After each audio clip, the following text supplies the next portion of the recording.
Here's what you can expect on today's Families Matter Most podcast. Find ways to work with the settings you have. You can find moments. I promise you can. I've had chaos, madness. My kids were bouncing off the wall, little boys, the three big ones. Like I never had a minute to myself and I still was able to open a door and breathe. You can find it. Trust me. Every time Jen Dean speaks, I can see hope, knowledge, expertise, wisdom, and love. When Jen Dean speaks about parenting, we make sure that we are there to listen because we know we will get valuable advice. Families Matter Most with Jen Dean. She doesn't just give skills for us to be better parents, but she teaches us how to reach our children's hearts. And at the end of the day, that's what truly matters. Welcome to the Families Matter Most podcast. I'm Jen Dean. I'm a family coach, and I have a guest for you today. I have a homeschool mom of 5 who also has found the time to write a book, who also puts on a huge online conference every year. We're going to figure out how she does all the things. Thank you for joining us, Lisa Marie Fletcher. How are you? I'm great. Thanks so much for having me. I am excited to be here. Well, this is awesome. I know we have lots of homeschoolers in our community, homeschool parents, some of them just due to the past year or two that we've had in the world. And some of them are lifers. You know, it's been a dream that's been on their heart forever. Regardless of how you found yourself homeschooling, would you agree November and February are the months that you rethink your life? Have you found that? I won't mention how many times in the past month or two that I've been like, I really should just send them back to school. I should send them to school. I can't do this anymore. So here's me after 13, 14 years. I feel that every fall, every winter just drags you right out. Yeah. So don't make any decisions in November and February about your family. Okay. Don't do that. I have a bunch of questions for Lisa, but first I need to tell you about my sponsors. A huge shout out to Connexus. Connexus Credit Union is all about their members. Improving their financial well-being drives everything they do. And that's not just something they say, it's a promise that's delivered by over 900 employees across Saskatchewan. Their employees are members too, of course, and they've been there. So they're committed to making your money work for you. The banking industry needs to change, and Connexus is changing it for everyone because Connexus cares. Visit connexus.ca to learn more. Thank you, Connexus, for supporting podcasts like this one. Shout out to Direct West. If you have your own business, a home business, a side hustle, whatever it is you got going on, marketing is a beast. Direct West can help. Direct West is a proud sponsor of Families Matter Most podcast. Is marketing getting in the way of running your business? Direct West has a local expert team right here in Saskatchewan that will work with you to build your website exactly how you imagine it. Let them help you improve your online presence and head to directwest.com to learn more. And let me just say that the less time you can spend fiddling around with things that you're not good at, the better off everyone in your family is going to be. So definitely check out directwest.com. Lisa, everyone is asking, how are you homeschooling 5 kids and writing a book and running a conference? How are you doing all this? Am I allowed to say not well? Yes. That would be encouraged at this point. Yeah. So the main secret to me being super mom is I'm not super mom. I am a failure in many areas, and I just do my best and chip away at all the things. Even a little step forward is progress and success. You don't have to accomplish all the things to be a super mom. And I think that's really encouraging for so many moms to hear that feel like, what? She's doing it and she's had 5 kids and she wrote a book. And so I think, for all of us to lower the bar and say, but you didn't see what my house looked like. And you don't know how many times I yelled at my kids and I was not my best self. So I appreciate that. I would encourage lowering the bar and letting people behind the curtain for sure. Tell us about your book, the title, what it's about, and where can we get it? My book is called How to Homeschool in Canada. It is about, how to homeschool in Canada. It's available on Amazon and on Kindle so that you can get either a paperback or an ebook version. You can also get it on Kobo as well. So you can, if you have a Kobo reader instead of a Kindle reader.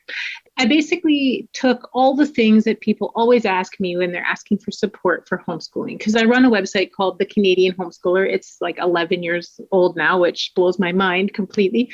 But one of the things that kind of came as the natural progression of creating a website to support my homeschooling families in Canada by sharing resources I found was that people were like, how do I do homeschooling? How do I get started? And so over the years, I started accumulating blog posts and comments and emails answering people's questions about how to get started with homeschooling. So I just compiled it all into a book. It's just simple. It's just easy to read. I tried to make chapters short because I know, when do you have time to read in your life? And then there's action steps. So each kind of area has like things you can do to be able to actively move forward in your goal of becoming homeschooling. So yeah, it's called How to Homeschool in Canada. It's easy to find. It's got red maple leaf and a compass on the front. So it's easy to get. So perfect. And I suspect this is a bit, like it's kind of a passion project for you anyway, but I suspect there's a story behind it because you probably were searching out resources. Were there not many Canadian resources? So if I way back in my story, I started homeschooling my oldest when he was supposed to be JK level. He wasn't ready for school. The whole experience wasn't going to go well. I remember going to the JK parent day where you go in and you learn what it's going to be like and visit the classroom and meet the teacher. And I left home having an anxiety attack thinking there's no way because he's going to be like panicking the whole time. So I ended up keeping him home. And that first year, I was blessed enough to have sister-in-laws who were homeschooling already. So I just was like, what are you guys using? I'll just use whatever you're using, And it was a boxed American set and nothing wrong with the program. It's a great program. But there's only so many American presidents and American flags you can have your 3 and 4-year-old color before you think maybe I need some Canadian context with our homeschool as well. So I ended up then starting to look for Canadian resources. And at the time, this was 11 years ago, there really wasn't a whole lot. So I was trying to find things for people. And I thought, if I'm looking for Canadian resources, I bet there's other homeschooling families that are looking for them as well. So I just started my website as a way to share anything that I'd found. And over the last 11 years, that has exploded to this chaos that I really didn't anticipate was starting 11 years ago, because now I've got my website, I've got curriculum resources that I've made, I've got my book, and every February I run an online conference to support homeschoolers in Canada as well. So it keeps growing. I keep having more things show up. I have no idea. Thousands and thousands of families are encouraged through this conference in itself, right? Yep. So Google the Canadian Homeschooler if you're looking for articles, content, resources, just some tips from Lisa Marie Fletcher. Definitely check that out. Maybe tab the page so you can refer back to it in those dark, dreary times when you're yelling at the kids to go find a backpack.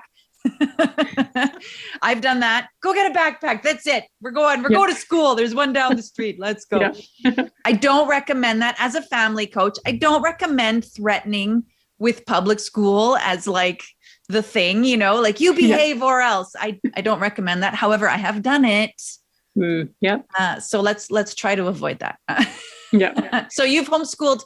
Are you a lifer? Like since your son was in JK, all 5 of your kids, and so that was 11 years ago. So you've got someone in high school now. We've been homeschooling for 14 years. My oldest is technically he'd be grade 12 if he was in a school system. So, and my youngest is 6, so she's just starting grade 1. So I've got a plethora. I've got 3 teens and 2 younger ones at this point. What grade do you think is the hardest to homeschool? All of them? No, it depends, right? I think it has to do with your kids and how they're engaging.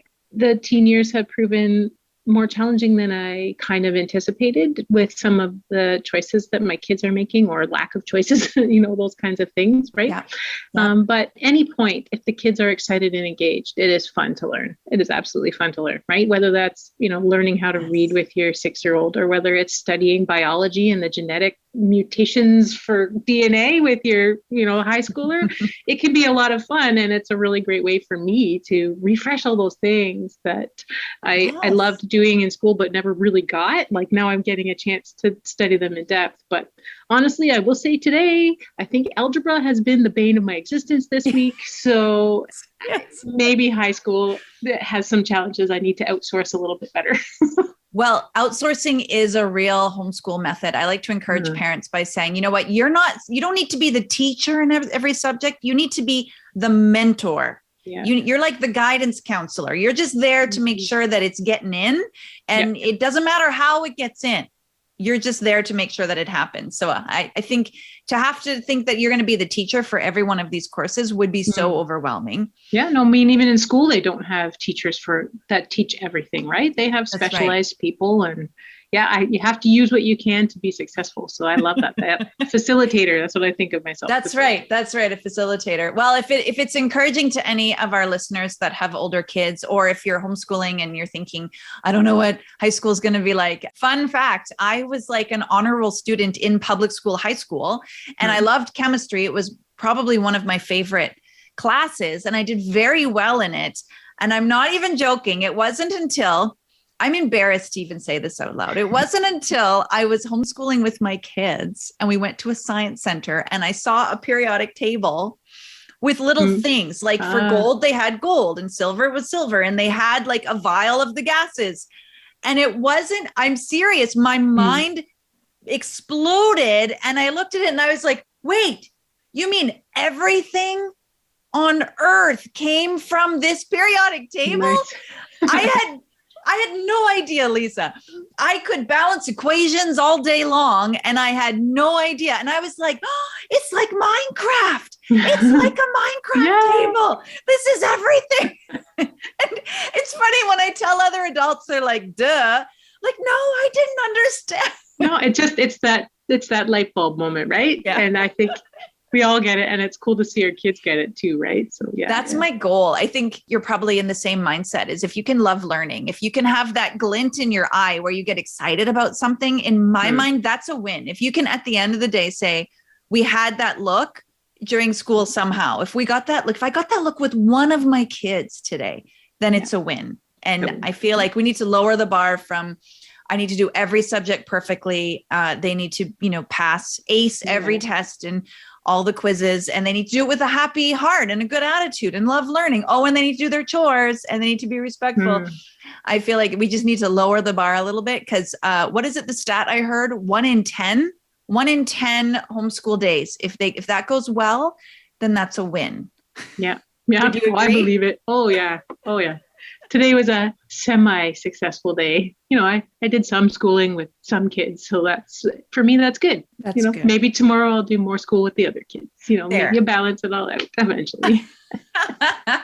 Okay. So I do want to talk about the conference, but first, because I know in the Families Matter Most community, we've got a lot of moms in particular, dads too, that have like real passions. And you know what it's like when you have these babies, and of course everything goes to them. We're taking care of them all the time. It's all about our kids, all about our families. Yeah. And I'm on the other side as a family coach. I'm the one that's saying, no, you need something for you. Like, you need time to do things that you enjoy, whether it's crafty or exercise or going out for coffee with a friend or getting that walk or writing. Lots of women in particular loved writing when they were younger. And then of course they get busy with families and lives, and it just kind of gets set aside. But you found the time. Now I want to ask, have you always loved writing? And then I want to back that up with, like, how logistically did you make it happen? When I was little, and what do you want to be when you grow up? It was always, I want to be a writer, I want to be a mom, and I want to be a nurse. Those were my top 3 things. Really? Right? So, and a teacher. I think a teacher was on there. So here I am, homeschool mom, writing and doing what I like. So I will admit, it's not easy to find space for you in your day.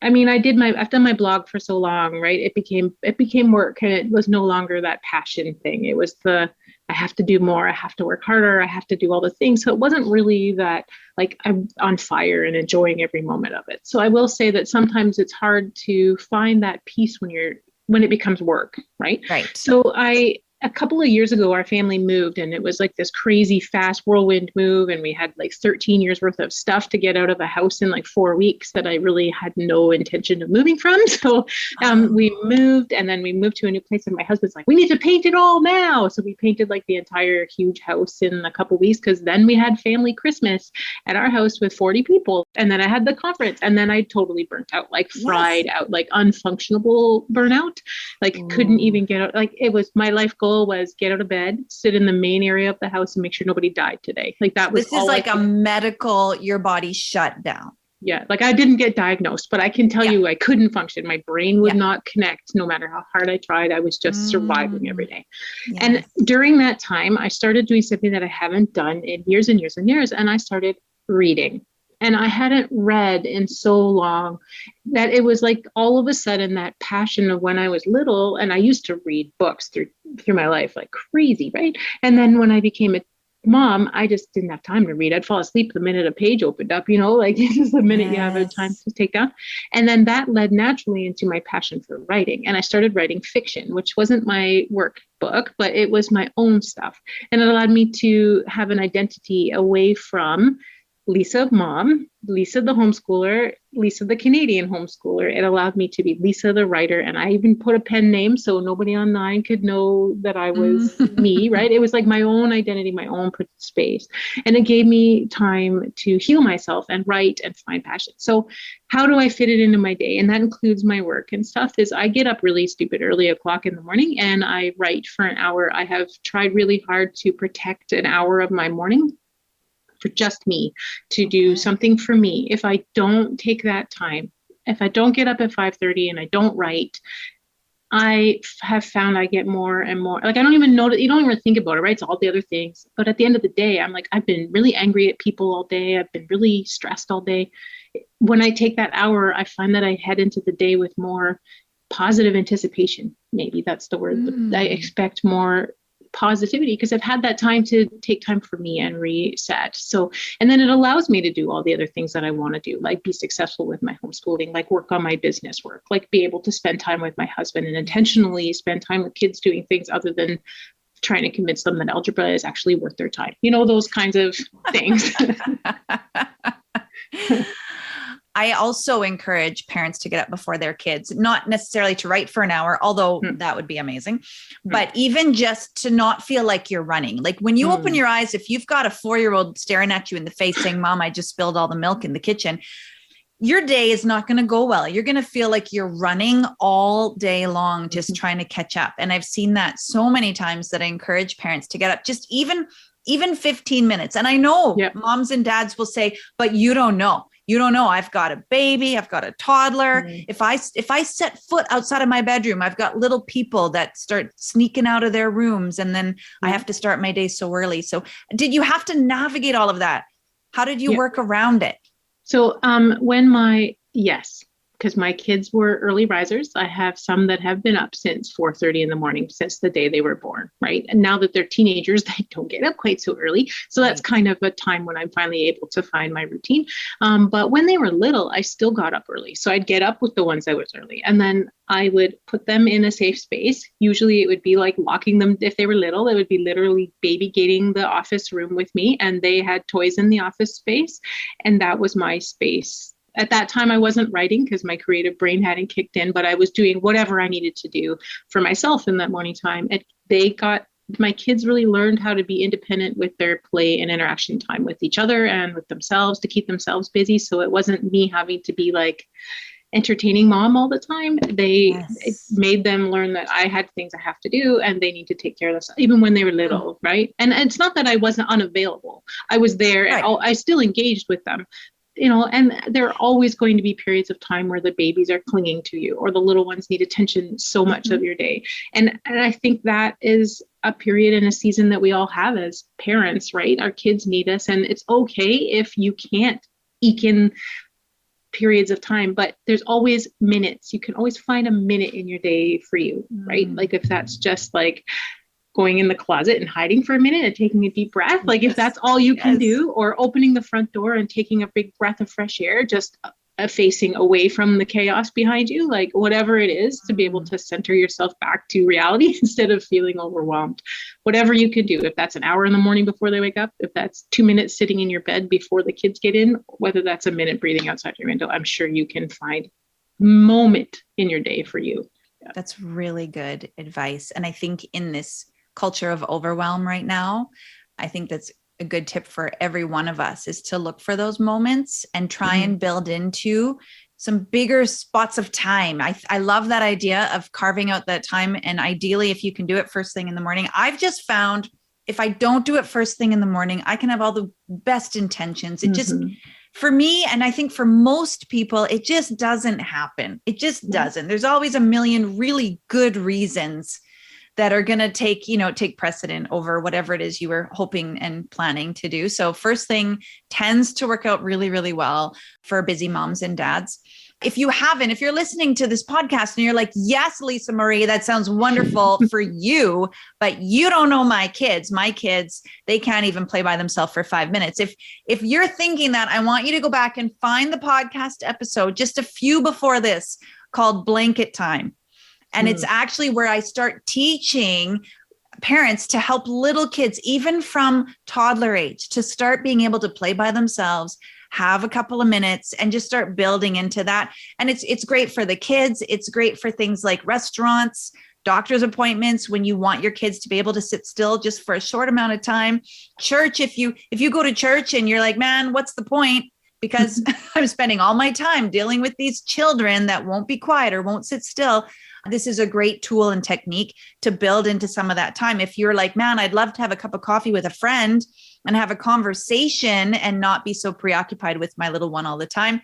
Or if you're thinking, man, I would love to write a book. I would love to journal. I would love to do my spiritual practice. I would love to do that workout. It is possible to start small. It is possible to help your kids to be okay for up to 20, 30 minutes, even for young ones, to be okay sitting on a blanket, playing with some toys, absolutely fine, not upset at all. So listen to that episode, because I think it would be helpful for you if you're listening to Lisa and being like, yes, I really want that. Maybe I think that Blanket Time episode would be a great place to start. What do you think, Lisa? Do you have any tips that you would add to that, or do you think that would be helpful? Yeah. And if your kids are older and you feel like, oh, I've missed it, I've missed the opportunity. First, I just want to give you hope that there will be a time where maybe it's hope, where your kids won't need you as much anymore. And they will take that space that you thought you'd never have, and you'll suddenly miss it. Yes. Yes. It'll be, on the one hand, it'll be exciting. And on the other hand, you'll be like, oh, it'll be, you'll be sad. Yeah. But what I really wanted to say in my passionate moment of trying to put the words together is, even if you need to take your phone with you and lie on the floor in the bedroom with the kids when the lights are out. I play hall monitor every night, and I literally lie on my kids' floor with my cell phone on the lowest batter light setting possible, open up my Google Docs, and I have a moment to use my thumbs to try and type out whatever story moment or whatever thought I have of the day. So if that's the only time you can get because they're in bed and you're yelling at them or reminding them nicely to stay in bed Not yelling, for the 26,000th time, you can still find a minute. It doesn't necessarily mean that you have to you need to leave me alone. It's find ways to work with the settings you have. You can find moments. I promise you can. I've had chaos, madness. My kids were bouncing off the wall, little boys, the three big ones. I never had a minute to myself, and I still was able to open a door and breathe. Or just, you can find it. Trust me. So now let's talk about the Homeschool Conference, because it's coming up right away. What do you want, Canadian homeschool families, what do you want them to know? This is our 6th year running. So I just want to make sure that people know this wasn't a COVID thing. This has been before COVID. So I've been working really hard to pull together an event that would really support homeschoolers. When I first started, it was because I was a mom who couldn't get away from my kids because my husband works in golf. So usually conferences are in the spring, and let's face it, golf season's about to start. So my husband wasn't able to, watch the kids while I took off for a weekend to a homeschool conference. I wanted a way to be able to to include anybody and everybody who wanted to participate, no matter where they were, and to feel that encouragement and support that the people always say they get from a homeschool conference, right? They want connections and they want encouragement and they want to know resources, all the things that they could get in an in-person conference. I try my best to offer as best as possible through an online experience. So we have some amazing speakers like Jen. Thank you very much. I'm excited to have you again. The speakers come and they share wisdom. We are so honored here in Canada to have some amazing women and men who are willing to share their experiences and wisdom from the other side, from in the trenches, and from the experience of being teachers or product makers or whatever resources that they have developed that is able to help and encourage people. So I love being able to do that. I also wanted to make it affordable because we were so broke when my kids were little, like day-to-day food bank at one point, like, I know homeschooling costs money and I never wanted it to be cost prohibitive for people to participate. So the conference is always free. You can upgrade to a pass if you decide you want to watch the video 7,000 times and you miss somebody's thing, you can upgrade if you want to. That's totally an option, but it's not mandatory to participate. So that for me was really, really important. And I just want people to feel connected and supported and encouraged, especially during that winter slump when you just kind of don't know what to do anymore. So true. This is an easy conference to get behind. And this year I get to speak on a topic, sibling rivalry. Does that resonate with any families out there? Helping brothers and sisters to cooperate and get along. What would that do in your home if the brothers and sisters weren't fighting, if there was kindness and patience, tolerance, right? What would that do in your home? That would change probably the whole atmosphere, right? I feel like anger is a big one. And then siblings, let's help them to work together. That is a game changer for families everywhere, especially homeschool families, because they're living, working, school, everything is together all the time. So I feel like it can kind of magnify issues, right? They're not separated for, 6 or 8 hours a day and then coming back. They're just always together. And sometimes it can go real bad. Yeah. I have 3 boys and it can go bad. My 3 oldest ones are all boys. So yeah, I get it. Yeah. I said, I can't wait to hear your session because I think we need it in our house. Well, it is my pleasure. Thank you so much, Lisa Marie Fletcher. So my final question is 11 years ago, when you were looking at that preschool or that JK, junior kindergarten classroom, and you were just embarking on this homeschool journey, and likely it felt new and scary and overwhelming and all the things, right? Would you have guessed, 11 years later, here you are, you're an author, founder of this website, founder of this conference, helping thousands of families across Canada get started doing that big, scary new thing. Like, would you ever have guessed? No. Because I was just barely figuring out what the heck I was doing with my own kids. There was no way. Nope. I don't know how to say. Honestly, no. It was just so new. And I was just trying to figure out how to teach my child. I had no expectations that I'd be ending up trying to help other people do the same thing that I was doing. And in my book, I talk about the homeschool journey, about starting at the outfitter shop.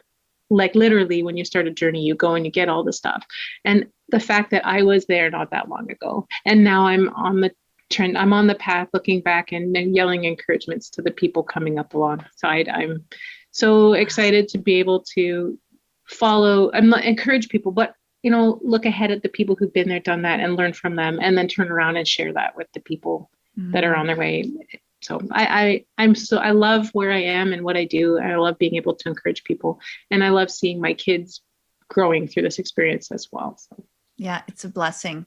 It's a huge blessing. So if you're listening and you're a veteran homeschool family and you've been at it for years, just take it from both Lisa and I. There's still the hard days. There's still the months where you're rethinking, what have I done? I'm terrible. Are my kids, are they going to be able to function in society? I don't know. Yeah. If you're just new to homeschooling or thinking about homeschooling, let this be an encouragement to you that it's not going to be perfect, not ever, but it is going to be interesting. And it's a bit of a roller coaster, but we're learning tons along the way. And as far as Lisa and I, anyway, we wouldn't have it any other way. And if you're like, nah, you know what? That's not for me. That's not for me. I'm happy with public school. My kids are happy there. Just know that, of course, we love you too. And it's not for everybody. Not everybody wants to homeschool, and that's okay. Absolutely. Yep. You do what's best for your family. That's right. Do what's best for your family. But we wanted to have this podcast as an opportunity for anyone who is in the trenches or considering it. And I thought Lisa Marie Fletcher would be a wonderful guest because she has all of the knowledge, but also the vulnerability to be like, here it is. Yeah. Here it is. We're at it. Thank you so much, Lisa. I've appreciated having you on this podcast. I know our guests are going to be blessed and they're going to look for that book. They're going to look up the Canadian Homeschooler and they're going to join in the conference. Thanks so much for coming. Thank you so much for inviting me. Families Matter Most with Jen Dean, part of the Saskatchewan Podcast Network. Have you booked a free strategy call yet? Because I offer free one-on-one video chats to see what coaching could be like for you. So if you've never tried it, you need to book a free strategy call right now. There's private coaching if you want help in your parenting, if you want help to deal with some anger, to work on some of your kids' negative behaviors, because yep, they all have them. If you want that, you're going to want private coaching. But also if you want to work on you, if you're in a place where you would say, you know what, I need to work on myself so that I can show up better for my family, so that I can take care of stress and anger, so that I can be a better mom, that I can show up and be more positive to the people in my life. If that is where you're at, then book this call. Let's see if private coaching or group health coaching would be a good fit for you. Book a free strategy call today.